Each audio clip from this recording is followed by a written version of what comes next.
Hello guys, welcome back to my YouTube channel. We're going to talk about week 6 of critical review and writing. Okay, and this week's topic is going to be on developing an argument on your own. Now, the difficult part in an argument is not to defend one's opinion, but to know what it is. And this was said by Markers. Now, we talk about getting ideas, argument as an instrument of inquiry. When it comes to writing, the process is talking things over. Usually begins with a dialogue between yourself and a text that you're reading. Your notes, your summary, and your annotation are kind of dialogue between you and the author. Then we talk about taking advantage of these tools at your disposal, using the internet, including your email, your social media, your search engine, your blog, your website. Talk about those. Then we talk about there are 3 brainstorming strategies. Like we have free writing, listening, and diagramming. Then if we talk about free writing, when writing without censors, what do you produce? You may use what you write to improve your thinking once you have spent the time writing out your ideas. You can use this thing. You can use what you have written to look further into a subject at hand. Then we talk about listening.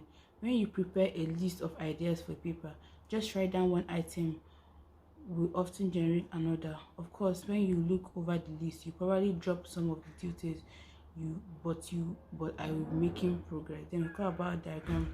This is sketching a visual representation of that kind of an essay, and it's kind of listening. Then we now talk about revision as an intervention. Then you may put some words and almost immediately see the need of improvement, not simply a little polish but substantial. Like you might put a word and like you might think like this word needs improvement, like it's not solid, it's not what you need. Then we also talk about asking questions with statistics theory. Another method of using your own question with statistics theory and invention process used by ancient Victorians, like these 4 questions for the ancient distance, the importance and the action needed to give, and the thesis or the main points. Then we talk about raising the stakes of your thesis. By raising the stakes of your thesis, you can compel readers to want to read and keep reading. First, think about what is socially, culturally, or politically important about your thesis statement or argument. Here are some questions that can help you raise the stakes of your thesis. Why is it thesis important? What impact of your thesis on a group of project democratic?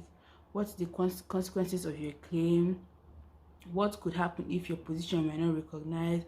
How could your argument benefit readers? What will your readers gain by accepting your argument? Like accepting your argument as convincing.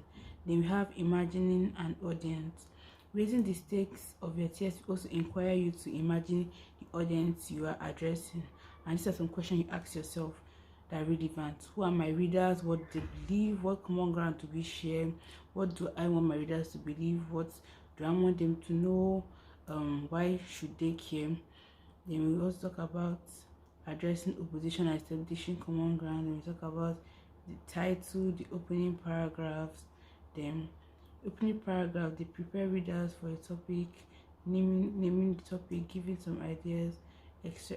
Then my reaction to this thing, like I will know the questions to ask myself to consider if the audience are relevant or not, and like I'll also like know how to like plan a title, know where to keep know how to develop my own arguments as well, know what I want others to see. Thank you. See you at week 7. Bye.